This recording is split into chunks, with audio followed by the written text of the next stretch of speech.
जय हिंद। बेहतर से बेहतर होने का तलाश करें, मिल जाए नदी तो समंदर की तलाश करें। टूट जाते हैं शीशे पत्थर की चोट से, पत्थर टूट जाए ऐसे शीशे तलाश करें।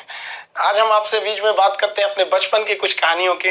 बचपन में एकदम जैसे गांव की एक जिंदगी होती है, कहीं से जाओ लकड़ी तोड़ के लाओ, आम तोड़ के लाओ। बचपन में हम लोग के घर पे गाय वगैरह भी थी, छोटे छोटे जानवर वगैरह, ये सब के पालने में इन लोग के लिए करते रहो। ये सब करते करते बचपना निकल गया। बचपन से ऐसे जिंदगी चल रही थी नॉर्मल एक मिडिल फैमिली के तौर पे। बचपन में हम बहुत बदमाश थे। मेरी मम्मी को सबसे ज्यादा परेशानी थी, कोई ज्वाइंट फैमिली होने की वजह से क्या होता था कि परिवार में बहुत लोग रहते थे, मोहल्ले वाले, पड़ोस वाले, और उस समय मोबाइल वगैरह नहीं होती थी। हम लोग यही गुल्ली डंडा वगैरह वगैरह खेलते रहते थे। डेली किसी न किसी से हम झगड़ा किए रहते थे। मेरी मम्मी परेशान होकर रहती थी, करेगा क्या जिंदगी में, बहुत परेशानी हो जाती थी। और इस बीच मेरे पिताजी जो थे वो अलग अलग जगहों पे वर्क करते रह गए, कभी शिप बिल्डिंग में, कभी पाइपलाइन में, कभी फॉरेन में, अलग अलग जगह पे एक स्टेबल नहीं रहा, जिसका खामियाजा हम लोग को आगे जाके बहुत बड़ा भुगतना पड़ गया था। और बचपन में थोड़ा सा फाइनेंशियली प्रॉब्लम होने की वजह से हर चीज लिमिटेड तौर पे मिला। स्कूल हम एक नॉर्मल से स्कूल में गए, और पेंसिल वगैरह तक का भी बचपन में हिसाब मिलता था। पेंसिल खरीद के आती थी, उसमें से आधा काट के आधा तुम लो आधा तुम लो, तुम्हारा पहले कैसे खत्म हो गया, तुम्हारा ज्यादा कैसे चला, काफी ये सब समस्याएं थी।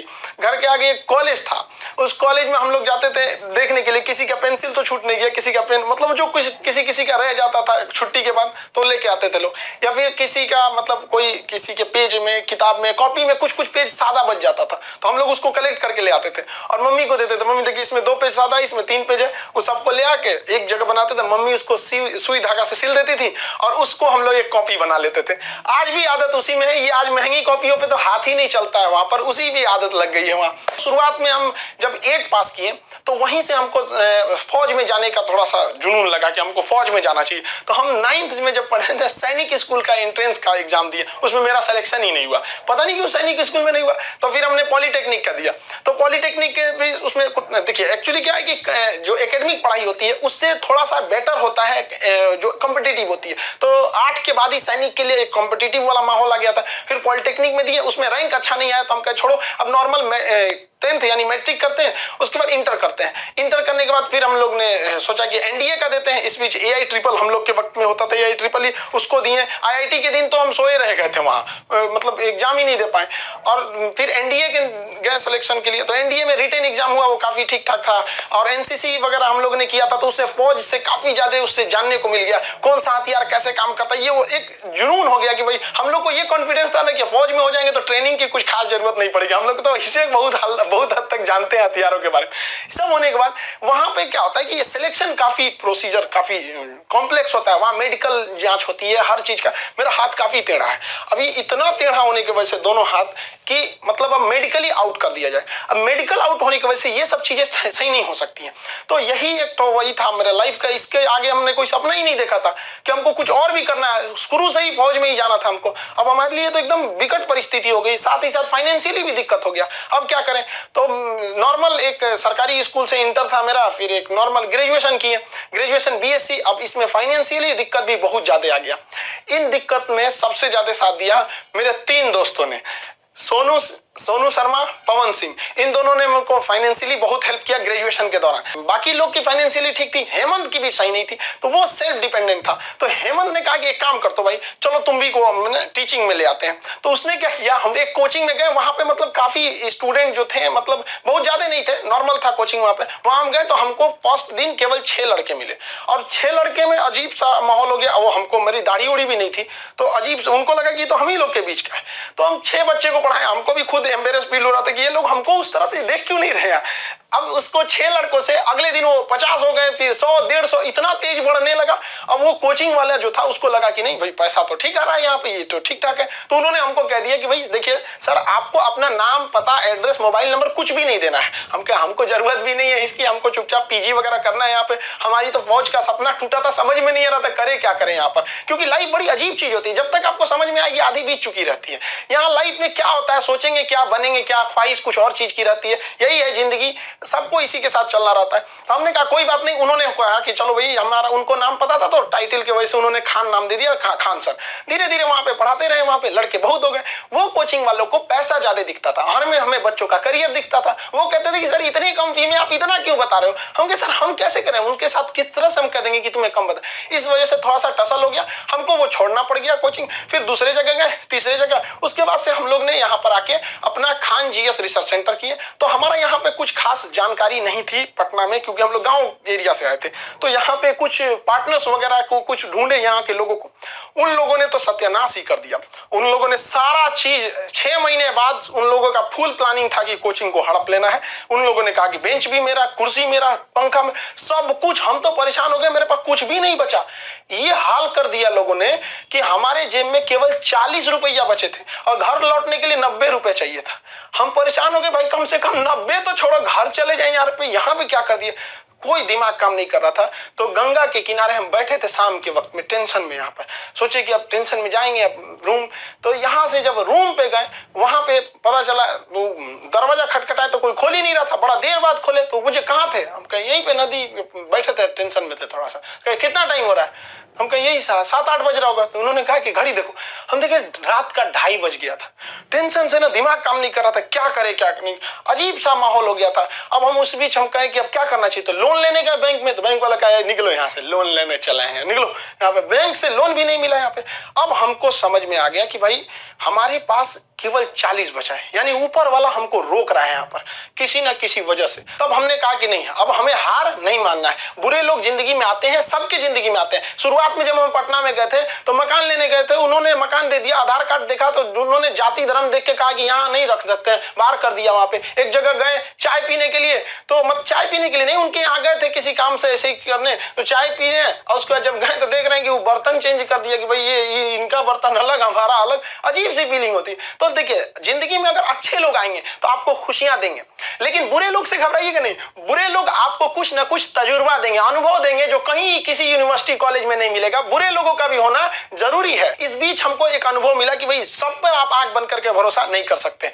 अब टीचर और स्टूडेंट का एक रिलेशन भारत में बहुत बेहतरीन है, ये आदि काल से देखा जाता है। तो हमने क्या किया ना, अब कोचिंग्स में ना स्टूडेंट्स जो थे बहुत जो पुराने थे, जिनका मान के चलिए कहीं जॉब हो गया, अभी ज्वाइनिंग लेटर का वेट कर रहे हैं ऐसे, तो उन लोगों को रखे भाई देखो हम लोग को फिर से शुरुआत करनी है, क्योंकि ऐसे हम लोग छोड़ नहीं सकते हैं। क्योंकि यहाँ पे क्या हो गया कि कोचिंग एक इंडस्ट्री बन चुका है, लोग इसको इनकम सोच रहे हैं। अब हम लोग आंख में इसलिए खटकते थे, हम लोग के लिए पैसे मायने नहीं रखते थे, लड़कों का पढ़ाई मायने रखता था। तो प्रॉब्लम तो सबको हो रही थी, तो हम लोगों को ये शुरुआत करनी थी। अब शुरुआत किए कैसे तैसे, थोड़ा बहुत पैसे से स्टार्ट किए लोग। अब वहां पे क्या है कि जो गरीब है पैसे मत दो भैया, विकलांग हो मत दो, कभी कोई इस तरह से जोर नहीं दिया गया। इस वजह से ही फाइनेंशियल प्रॉब्लम है। अगर अदरवाइज में आदमी पैसे के पीछे पड़ा रहता तो कोई प्रॉब्लम नहीं था। बच्चों ने ही हमको बहुत ज्यादा सपोर्ट किया और धीरे धीरे ऊपर वाला सबको देखते रहता है, क्योंकि हम दूसरे के सीसीटीवी कैमरे से बच सकते हैं, ऊपर वाले के सीसीटीवी कैमरे से नहीं बच सकते हैं। और अचानक साथ मिला, सारे बच्चे देखते देखते हमने बच्चों के लिए लाइब्रेरी भी डाला, वो पटना का सबसे बड़ा लाइब्रेरी हो गया, फिर कोचिंग बड़ा हो गया, सब कुछ सही हो गया। लड़कों का रिजल्ट आने लगा, सारे लड़के खुश हो गए, देखते देखते सब कुछ सही हो गया। तब तक अचानक बीच में आ गया कोरोना, और कोरोना ने लॉकडाउन किया और सब चीज घर के अंदर हो गया। और हम लोग के लिए एकदम नया अनुभव। और नॉर्मल जब कोरोना होगा, शुरुआती लॉकडाउन इतना स्ट्रिक्ट था, पता चला कि अब तो आपको ऑनलाइन ही पढ़ाना पड़ेगा। और हमारे जैसे ऑनलाइन आदमी को ऑनलाइन कुछ पता ही नहीं, फेसबुक चलाने नहीं आता हमको, सुनते हैं कि टेलीग्राम व्हाट्सएप की तरह होता है, लेकिन हमको आज तक टेलीग्राम पता नहीं चल पाया। और हमारे जैसे आदमी को ऑनलाइन आना पड़ेगा, तो हम तो आफत हो गया मेरे लिए। तो हमारे गांव पे मेरा दोस्त था, उसकी फोटोकॉपी की दुकान थी, छोटी सी शॉप थी फोटोकॉपी की। अब आप समझ सकते हैं फोटोकॉपी की दुकान पे क्या इंफ्रास्ट्रक्चर, कितनी बड़ी बिल्डिंग तो होगी नहीं, छोटा सा जगह था।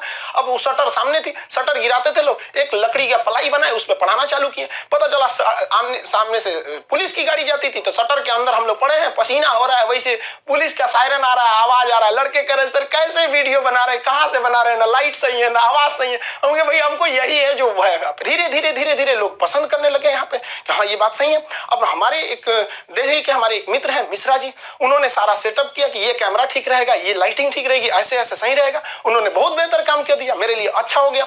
अब इस बीच अब लड़कों का कोर्स चालू करने के लिए एप्लीकेशन बनाने लगे, तो धीरे धीरे लड़के एप्लीकेशन पे देखने लगे यूट्यूब पे। और हमको तो आज तक समझ में नहीं आया कि यूट्यूब पर एजुकेशन के फील्ड को हम ऐसे देखते हैं कि वो लोग भी कमेंट करते हैं, कहते हैं कि सर हमारा किसी जनरल कंपटीशन, हम किसी कंपटीशन की तैयारी नहीं करते हैं, नहीं हमको कोई एग्जाम से मतलब है, फिर भी हम देखते हैं। हमको इस बात की इतनी खुशी होती है, इसलिए नहीं कि वो लोग हमारा वीडियोस देखते हैं, इसलिए कि जो लोग पढ़ाई छोड़ दिए हैं उनको भी इस बात का अफसोस है कि हमने पढ़ाई क्यों छोड़ा, और ये कंफर्म है कि वो अपने बच्चों को या समाज को आगे पढ़ने के लिए जरूर करेंगे। और इस देश को जो पीछे गया है उसको आगे ले जाने का एकमात्र रास्ता है शिक्षा, क्योंकि शिक्षा जिसके पास रहेगी वो कभी किसी से नहीं डर सकता है, अपने अधिकार के लिए खड़ा रहेगा। तो काफी खुशी होने लगी। लेकिन ऑनलाइन का हमको बहुत ज्यादा आइडिया नहीं लगा, तो धीरे धीरे क्या हुआ, संघर्ष आगे बढ़ा। अब होता क्या है कि लाइफ में कभी इंसान कोई लिफ्ट की तरफ बढ़ जाता है तो उसको काफी खुशी होती है, अरे बाप रे बहुत ऊंचाई पे आ गया। लेकिन जो सीढ़ियों की तरफ बढ़ता है ना, ऊपर जाके उसको एक थकान होती है, लेकिन दिल से एक सुकून भी मिलता है कि मेहनत से बढ़े।